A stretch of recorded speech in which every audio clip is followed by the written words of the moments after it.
Usually, we treat history like this, revered museum. Right. We carefully study the exhibits of our ancestors to learn where we came from, operating under the assumption that a solid understanding of the past is, well, it's the foundation for building our future. Absolutely. That's the standard view. But imagine if someone looked at that foundation and argued that we aren't building a house on solid ground, we're actually building a skyscraper on a swamp. Oh, I like that visual. A swamp. Yeah, and today's deep dive explores a text that claims exactly that.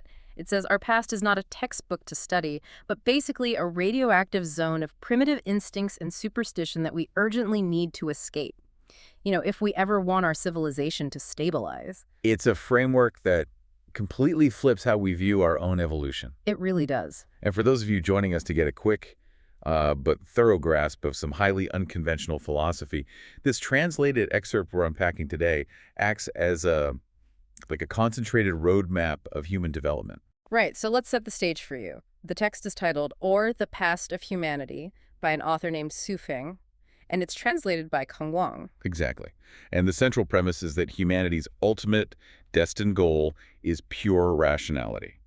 But we are currently stuck in this turbulent, messy, transitional phase, largely because we just refuse to let go of the past. Okay, let's unpack this diagnosis, because the author's assessment of where we came from is, it's incredibly stark. Well, stark is an understatement. Right. It isn't presented as this slow, triumphant march of progress.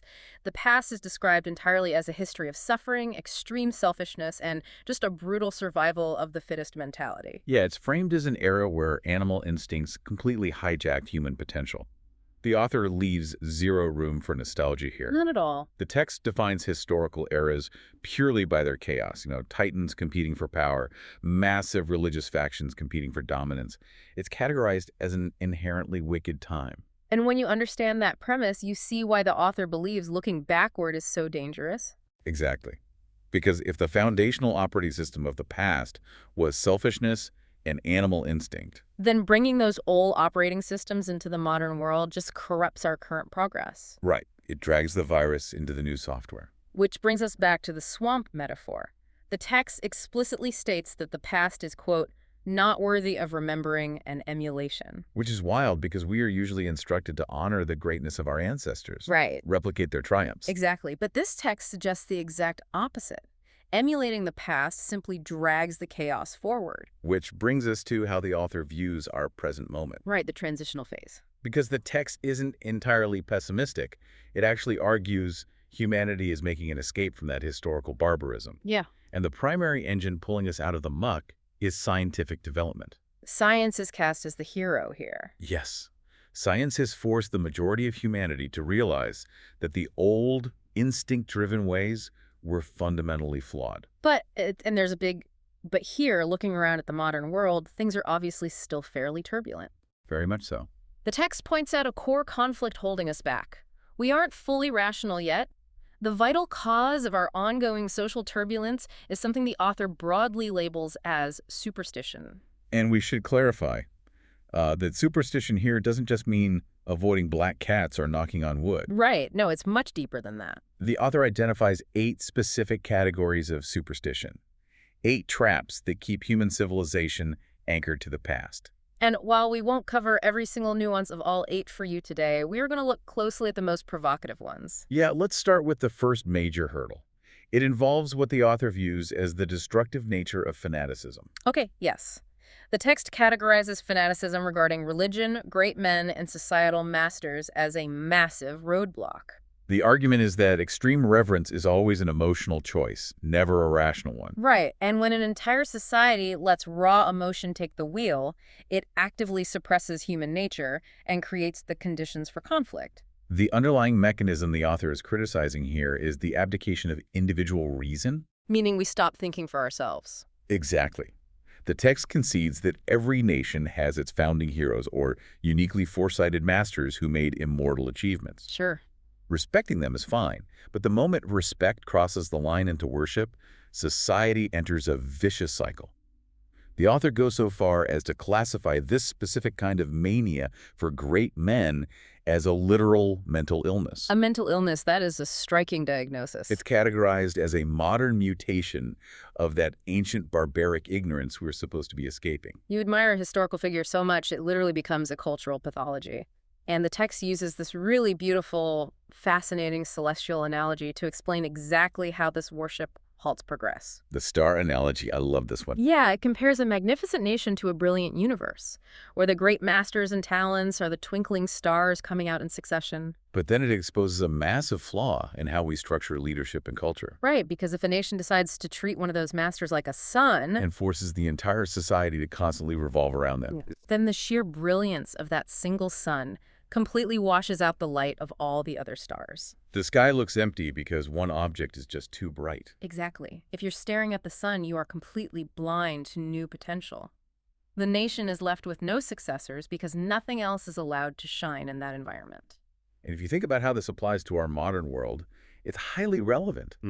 Consider how we sometimes treat visionary tech founders or political figures or even famous intellectuals. We elevate them from talented individuals to infallible saviors. Right, and the author argues that by doing that, we shut down the critical thinking of everyone else in the room. So if idolizing a single person blinds a society to near talent, the author argues that applying that same singular worship to a collective identity blinds us to reality itself. Yes, that's where the text introduces the danger of what it calls the mono mode. Shifting the critique from revering individuals to revering our own nations. Here's where it gets really interesting, Right. because nationalism is heavily scrutinized here. Very heavily. The text argues that a sense of national pride and superiority actively causes human nature to fall. And the author takes a surprisingly grounded approach to explaining geopolitics at this point. By talking about agriculture, of all things. Yeah, the fruit analogy. The text suggests that every nation has its own unique advantages, in the same way that different melons and fruits have their own distinct taste and sweetness. So it establishes a baseline that diversity is the natural, healthy state of the world. Right.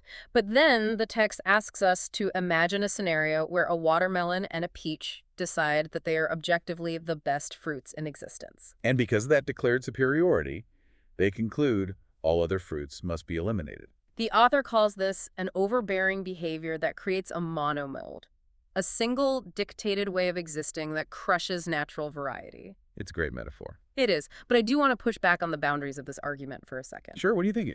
Is the author simply warning against totalitarian extremism, telling us not to be a militant watermelon? Or is the text claiming that the basic feeling of national pride is inherently flawed? Oh, the text is rigid on this point. It explicitly states that national pride and the sense of superiority are, quote, evil, and not the manifestation of one's divinity at all. Wow, so just regular national pride is evil. Yes, because the author's underlying premise is that human divinity relies on empathy and interconnectedness. So the moment you feel proud of your country, you are slipping into superstition. From the author's philosophical standpoint, yes, because the mechanism of pride inherently requires comparison. I see. The moment you decide your watermelon is objectively superior to the peach, you introduce a hierarchy. You can't feel superior without categorizing someone else as inferior. Right, you replace human empathy with rigid categorization. Which the author sees as a zero-sum game that extinguishes human nature and inevitably leads to conflict. That is a remarkably strict threshold for what constitutes a destructive belief. It categorizes a very common human emotion as a foundational threat to our evolution. It really does. And we see that identical strict threshold applied not just to geography, but to the intellect as well. The academic blindness part. Exactly.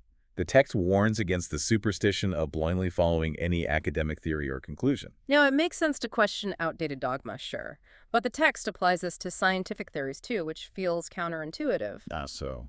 Well, if science is the hero pulling us out of the historical muck, why is the author so afraid of us trusting academic conclusions? Because the author views the development of knowledge as moving in waves. A scientific theory might be a brilliant symbol of progress for its specific time and space. It helps push us out of the swamp. Okay, I follow. But a theory is just a model. It is never the ultimate absolute truth because it can never encompass the infinite complexity of reality. So if you treat a scientific model from 50 years ago as unquestionable dogma today, you are essentially freezing time. Right, you turn a tool of progress into a new religion. Exactly the author's fear. Blindly following an academic conclusion binds human thought. It is another form of the mono mode that stops new ideas from emerging. The text advocates for an ideal state, which is translated beautifully as 100 flowers blossom, 100 schools of thought contend.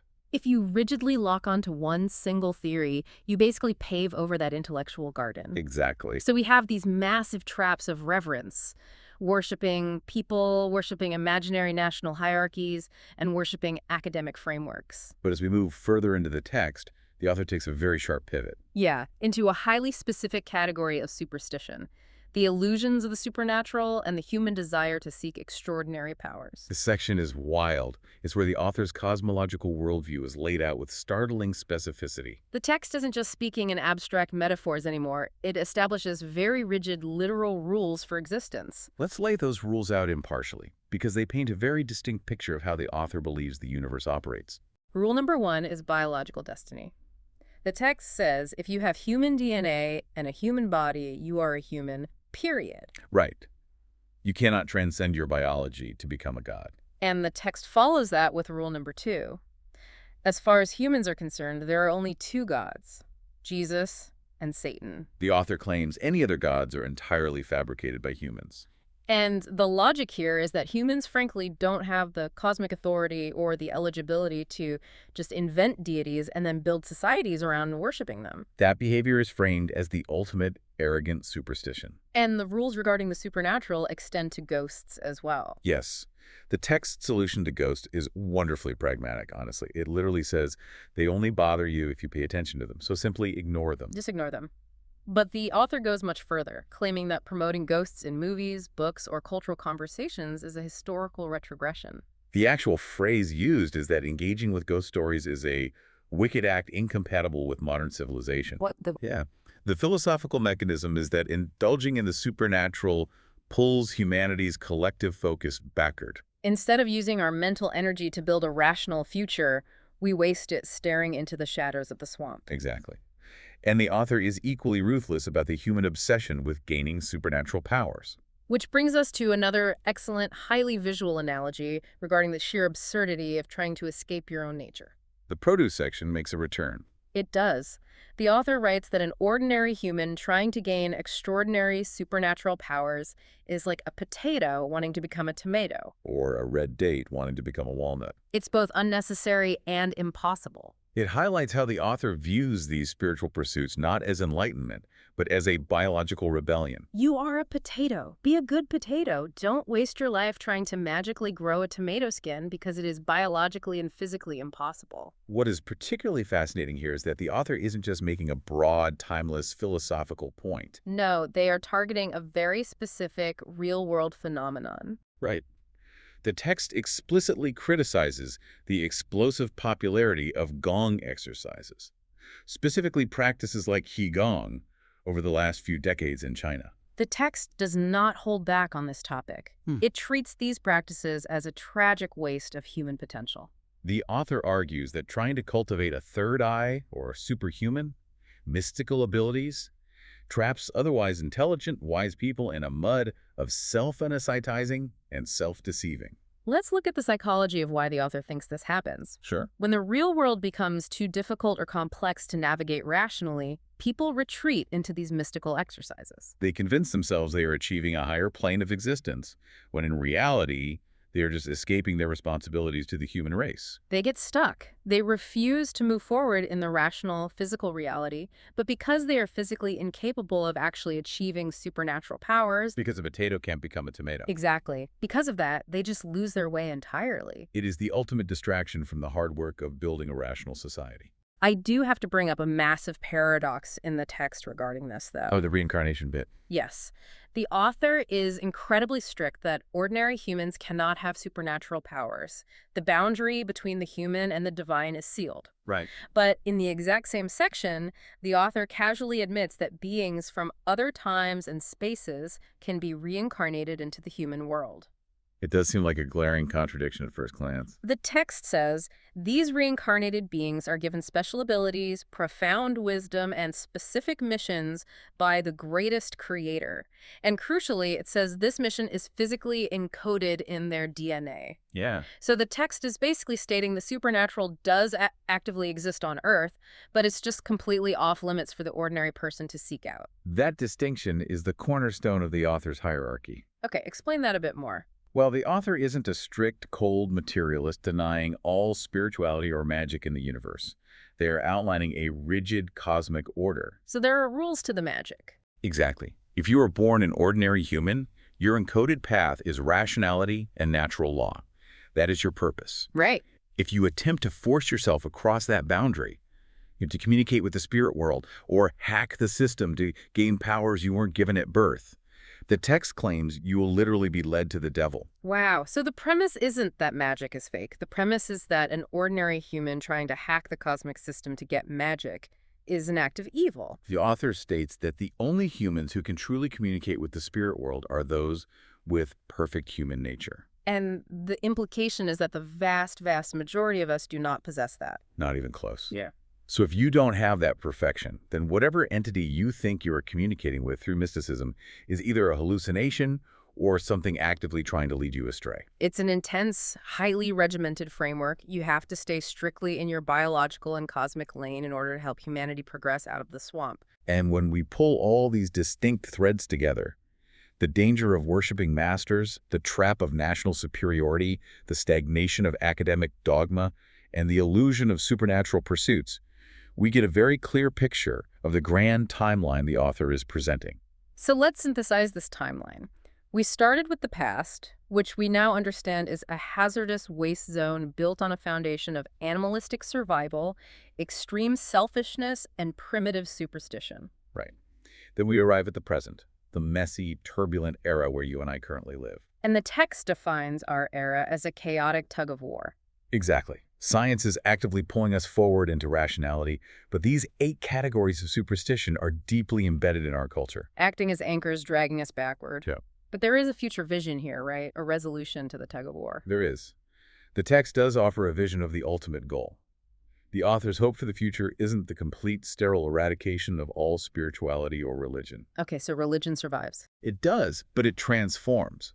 The vision is a time where science and religion finally merge together, but, and this is the most crucial phrase in the text, under the light of reason. Under the light of reason. Yes. So in this envisioned future, the emotional fanaticism is stripped away. The idol worship of great men is gone. The watermelon supremacy of nationalism is gone. Right. And people no longer retreat into mystical exercises to escape reality. It's a structured, rational understanding of both the physical universe and our place within it. It's a very orderly, almost utopian vision. It really is. But it requires a society where everyone accepts their inherent nature, respects but does not worship their leaders, treats academic knowledge as a flowing river rather than a frozen lake. And views history not as a blueprint to copy, but as a severe warning of what to avoid. Exactly. It forces you to examine the structural integrity of your own beliefs. Are the things we revere actually helping us evolve, or are they just comfortable superstitions tying us to the past? We want to thank you for joining us on this deep dive into such a dense, uncompromising, and provocative piece of writing. It certainly challenges the default settings of how we view our history and our potential. It completely upends them. And before we go, we want to leave you with a final thought to mull over. A provocative one. Always. The author defines our current era by the messy collision of emerging science and lingering superstitions. But as we continue to evolve and refine our understanding of the universe, it makes you wonder, what highly rational or scientific beliefs that we fiercely hold today as absolute truth might the humans of tomorrow look back on as just another primitive superstition buried in the swamp of the past? A humbling question to consider. Until next time.